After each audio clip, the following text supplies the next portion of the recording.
in the policy. I want that this aspect which should be taken up with the right earnest.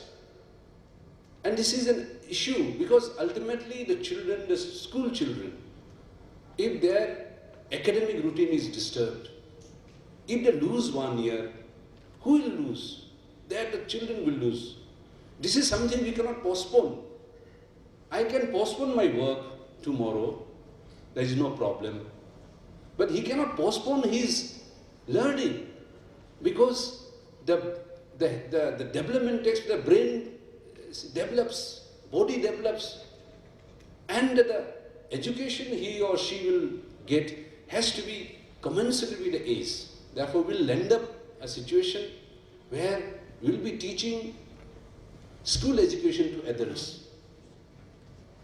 Therefore, this is a serious area I personally feel, which I request all the delegates to give their concrete proposals how to deal with this issue, how to reach out to those people also, those who are encouraging this trend. This is very important, I feel, because ultimately, if we say that children are the future of the nation, they cannot be allowed to waste their time in these areas which does not help in their mental and physical growth. This is one aspect I felt very strongly. That's why I thought I would speak on this. I have felt it because I have seen the children being produced in the JJBs, hordes, and you have to get the questionnaires. Where they have to be kept? They can't be kept in jail. Therefore, we have to arrange all this. Now, all these ideas, then I requested, let there be a counseling session. We did have a counseling session with psychiatrists and experts from the RIMS. The children were understandable. They understood. But they said, sir, we have a problem. If we don't go, we have been threatened. These are the issues. These are live issues. I am not interested in dealing with theoretical issues. We must deal with the practical, realistic issues, which we must confront. And this is one aspect I will request all the stakeholders to keep in mind, because this is not an issue which cannot be solved, of course, by overnight or making a beautiful policy decision. This will require a constant and sustained effort from all the stakeholders to reach out those people also who are advising these students to adopt this method. And in this regard, I on behalf of the High Court of Manipur as well as the the Manipur Legal Service Authority, I would extend all possible help, cooperation to anybody, any stakeholder, any person to resolve this issue, to highlight this issue, how to deal with this issue, how to bring a solution to this issue. I would, with these few words, I would thank everybody here giving me this opportunity to address this very distinguished guest and some of the most active in their respective fields. I can see most of them are so sincere, active in their respective field. I'm sure they will put a push to this new policy which is being evolved. Thank you very much. Now we will have a speech from a guest of honor, Sri H. Dilip Singh, IAS, Commissioner, Social Welfare Department, Government of Manipur. I would like to invite Sri H. Dilip Singh, IAS, Commissioner, Social Welfare Department, to kindly come forward and say a few words. The Department of Social Welfare and Child Rights and Youth CRY for having organized this one-day consultation on formulation of Manipur State Policy for Children 2017. This very important consultation is chaired as chief guest by Justice N. Kotisor Singh and currently acting Chief Justice of Manipur High Court, Madam Nemcha Kipgen, Honorable Minister Social Welfare and Cooperation, Manipur, Shri S. Sarat Kumar Sharma, Chairperson, Manipur Commission for Protection of Child Rights, Srimati Mahua Chatterjee, General Manager, Development Support CRY.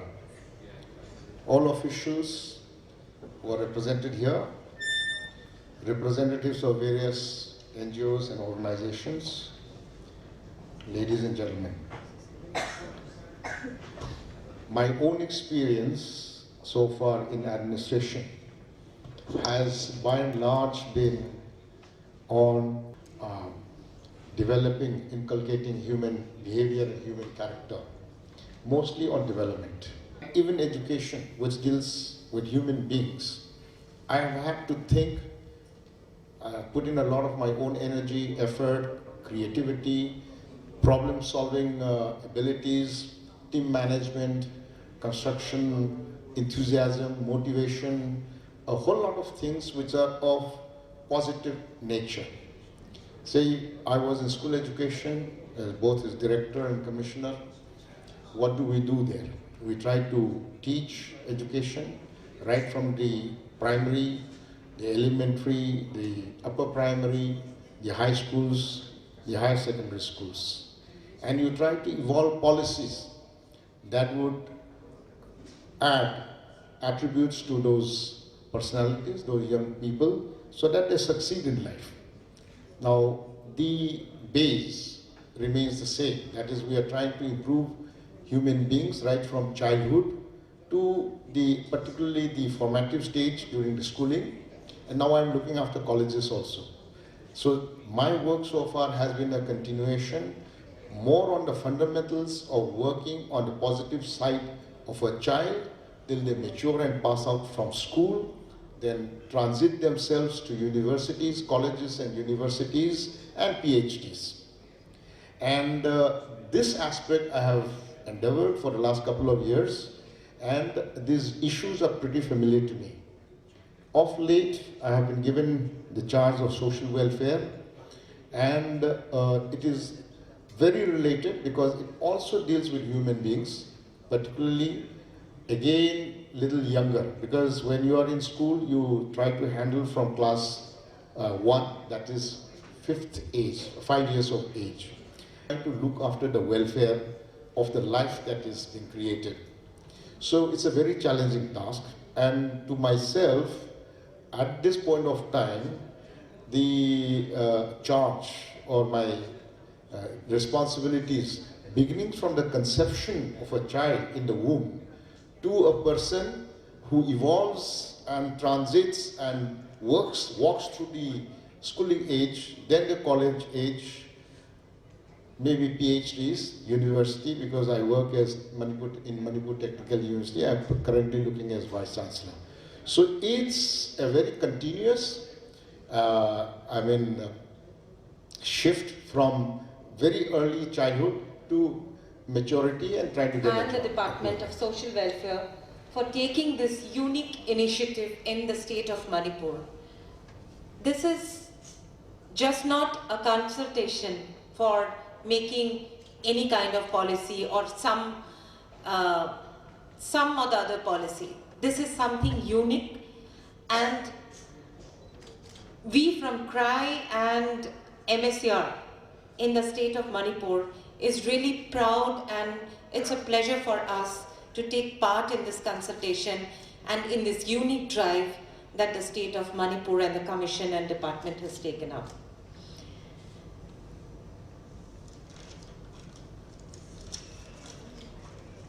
I would also like to thank all the dignitaries present here and all the stakeholders who have come forward and come together to discuss and kickstart the discourse on child rights and commit themselves in the realm of the state policy that we are in the making process. So let me just go back a little where CRY comes in. CRY, as you all might have been hearing a lot, we have been for little more than 35 years in India, and we are working in more than 19 states in child rights issues. In the state of Manipur, along with different departments and MSCR, CRY has been working in the issues of education, HIV/AIDS, health and nutrition and protection, child sexual abuse, trafficking issues. So for working for more than 12 years in the state of Manipur, we have gathered various experiences, the kind of vulnerabilities that the children are in, the kind of situation that the children are affected and impacted, and we all felt that there is a need to consolidate all our experiences together and commit something in the form of a dedicated framework or policy layout that can really help lay down a foundation or a bedrock for implementing the schemes and available benefits and all kind of benefits that different schemes from different departments offer in a more convergent manner. And thus, this background, this context of policy discourse Everyone. started. Acknowledging the respected presence of Sri and Koteshwar Singh, Honorable Chief Justice, Manipur High Court, and all the dignitaries on the dais, and special invitees, press and media persons, and everyone present here.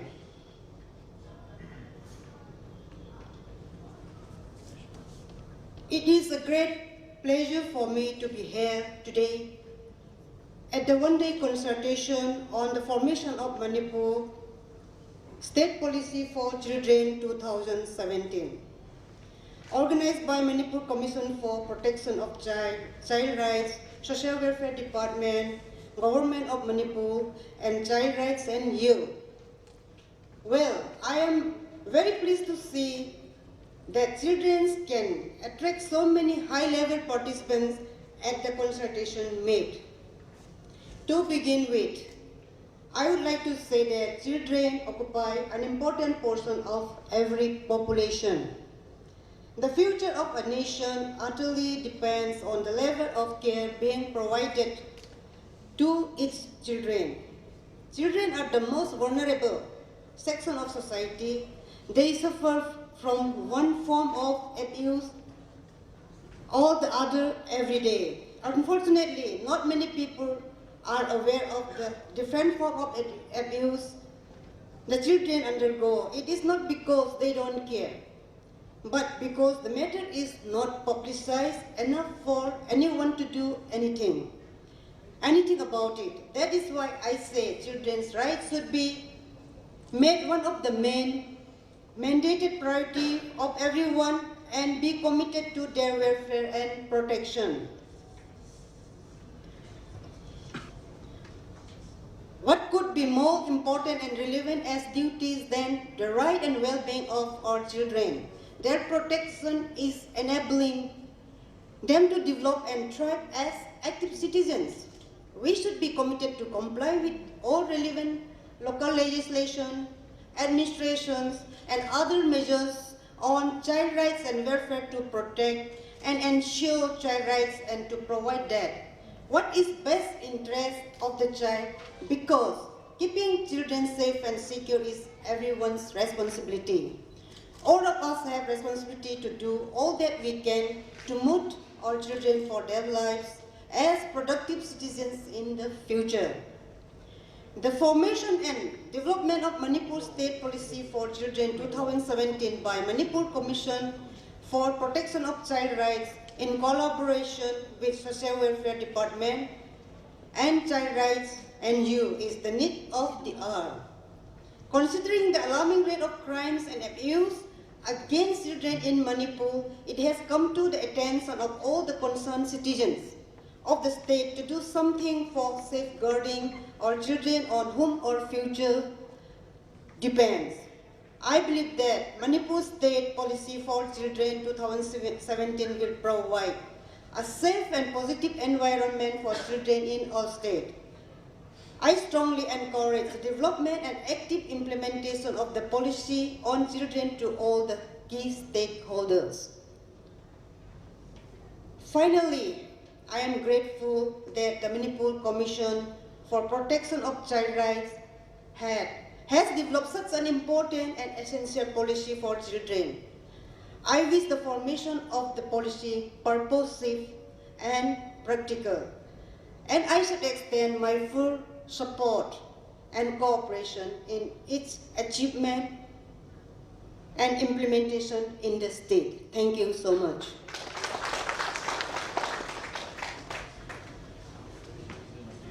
Because we have the long experiences in this state when we have worked. Just I'm remembering some of the incident of that. 6-7 years back, there was an incident in Loktak. I mean, I hope there are some operations by the some rifles on that, okay? And mother is running with child to take shelter in community center. And there is no medicine, there is no toilet, there is no light, and there is a hue and cry. If I will tell the recent days, just 2-3 months back, Manipur faced a heavy flood situation on that.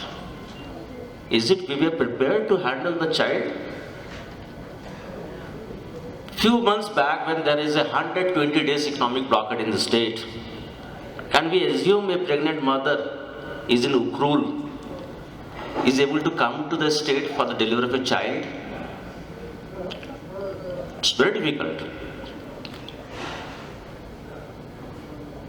When there was a movement is going on ILP, I hope so it's a 120 days school totally shut down. And there is a notification for the education department because they are not able to handle the situation at the street of Imphal. If I remember, after the death of Sanjeet in the heart of the city on that, the entire city was burning Imphal. And what's the impact on this? Today in the newspaper and in Imphal Press, if you see 3 girls were rescued from the Myanmar Burma. They are being trafficked. But we have seen basically a child in the state is not getting the protected environment. And therefore, there is a huge number of unsafe migration first. And then second, it's going towards the child trafficking. We know it very well. There was a cases of rescue from Kerala, from Jaipur, from Bangalore, from Meghalaya, from Mizoram. And I know it very well. Some of the few days back when we were discussing why not ICDS is working on that, then there is also incident somewhere the ICDS worker is saying that we are not getting salary last 9 months. Okay, so how we can expect this ICDS workers is going to run an ICDS center? If I will say, why not in Senapati district DCP is working? Then they are saying, sir, there is no place to stay in the Senapati headquarters. Even I can say in the Chantal headquarters, only DC is perhaps there on that, but we'll say, why not DCP is there? Because there is no infrastructure on that, okay. That's why I am saying this policy is basically focusing in 3 areas. First area it's saying about the restoration, immediate restoration. If we are in the difficult situation, whether it's a flood situation, whether it's a political conflict, whether it's ethnic conflict on that, or somewhere something armed conflict is going on, there must be some preparedness, readiness to restore child from that particular situation. This is the first component, because we have all experienced such a situation on that. Second thing about the convergence, I know it very well. Yesterday only there is one child, one girl, you all know it, the news of Times of India also. She's boxer from Manipur, 17 years old boxer, and she's returning back from Agra to Imphal. It took 7 days to come here on that. Because anti-squad police department, anti-traffic, human traffic department, they are doing their own job, but there is no any coordination with the CWC. There is no coordination with the social welfare department. Because they got this particular mandate from the department, police department or home department, they will do the anti-trafficking work on that. But when I am saying the justice, when I am saying the welfare, when I am saying the proper restoration of a child, definitely there is a role with the CWC. How we can make the convergence in between the role of the police as well as the role of the social welfare department. Even I hope in some of the districts we are having the very good cases related to the POSCO also on that, okay. Not less than 200 cases till now under POSCO. But if you see, we'll go through the final compensation to all these children, then it's coming around 45 or 60 cases only on that. Where is the space of interim compensation and final compensation? Okay. We don't have any such a special court. When a child who is victim with a relative going to the court, the lawyers is rushing. Yes, that child will get the interim compensation, that child will get the final compensation. Yes, we'll go get some scope to do that advocacy and we'll get some charges on that. Okay. Are we expecting when a victim who is child sexually abused, but the system is also demanding money from that particular child? That's why I'm saying this policy is very much important on that. That the second component says about the convergence of all the department.